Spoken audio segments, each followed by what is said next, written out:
I'm Neil. Today, we're talking about jobs. And I'm Dan. And specifically, we're looking at the trend for having more than one job. Yes, on that note, Dan, were you ever asked this question as a kid? What do you want to be when you grow up? Do you remember your answer? I wanted to be a Ninja Turtle. and you? It doesn't surprise me. I think I wanted to be a professional footballer. I wanted to play for England. Well, for many people, that question gets harder the older they become.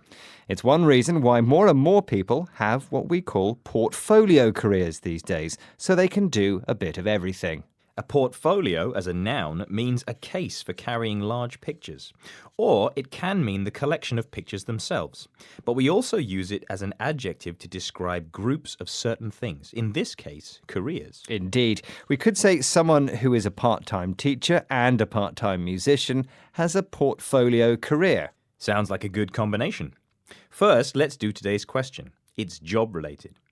Many surnames in English originally come from professions. The surname Baker, for example, was originally given to people who worked as bakers.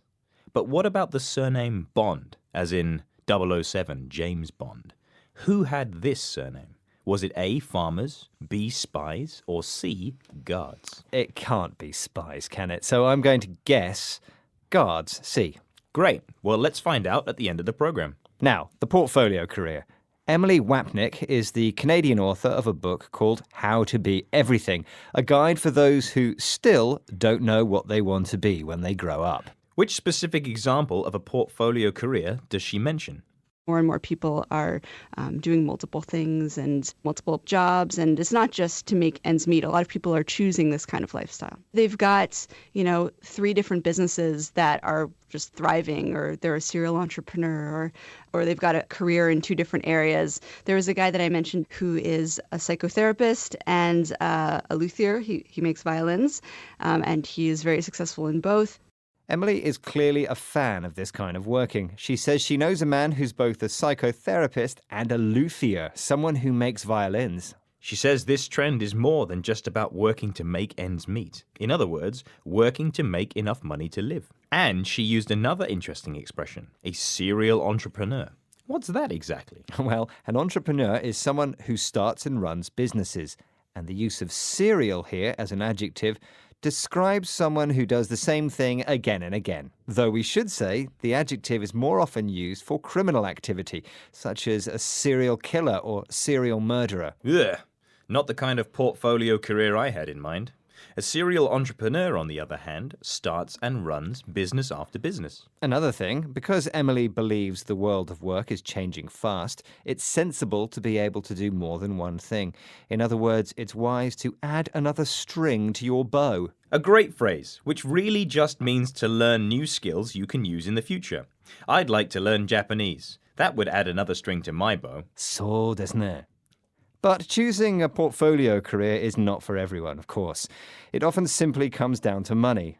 Here's Charles Handy, writer and philosopher, and the man who popularized the term portfolio career in the first place. 80% of the people in corporate jobs hate them or are dissatisfied with them. Whereas if you're doing your own thing, 80% of them really like the freedom and the entrepreneurial spirit, even if they're not making an awful lot of money. It's a balancing job, really. You're free, but you're poor. Or you're slaved, but you're richer. Sounds like a difficult choice. Be poor or be a slave. What would you choose, Dan? I'd rather be poor and free, thank you very much. Well, let's explain a term he used. A corporate job. What does corporate mean? Quite literally, it's the adjective from the term corporation. A corporate job is a job at a big corporation, company, or organization, usually well paid and with certain benefits. Could we say James Bond has a corporate career? Yes, I guess so. And thank you for reminding me to answer today's question. Which profession does the surname Bond come from? And I said the Bonds were guards. I'm afraid you were wrong. Bonds were originally peasant farmers who were bound to work for a particular lord.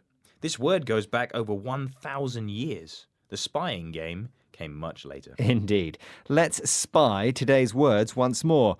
We had portfolio, which can be used in different ways. There's a portfolio career, as well as the original meaning of a portfolio of art. Any others? Yes, people talk about a portfolio of investments. when you invest in several companies at once to reduce the risk. Talking of money, we had to make ends meet. People often work a number of different part-time jobs to make ends meet, to make enough money to live on. Though having a lot of part-time jobs is not the same thing as being a serial entrepreneur. Serial means doing something repeatedly, usually a crime. And an entrepreneur is someone who starts and runs businesses. I'd love to start a business. First, I'd need to learn a new skill, add another string to my bow, and learn yoga. Then maybe one day I'll run a yoga business. Not for me, though. I prefer the corporate life, a secure job in a big corporation. Okay, but then you can come to my yoga classes after work. All right. And that's the end of today's 6-Minute English. Please join us again soon. And we're on social media, of course. Make sure to visit our Facebook, Twitter, Instagram, and YouTube pages.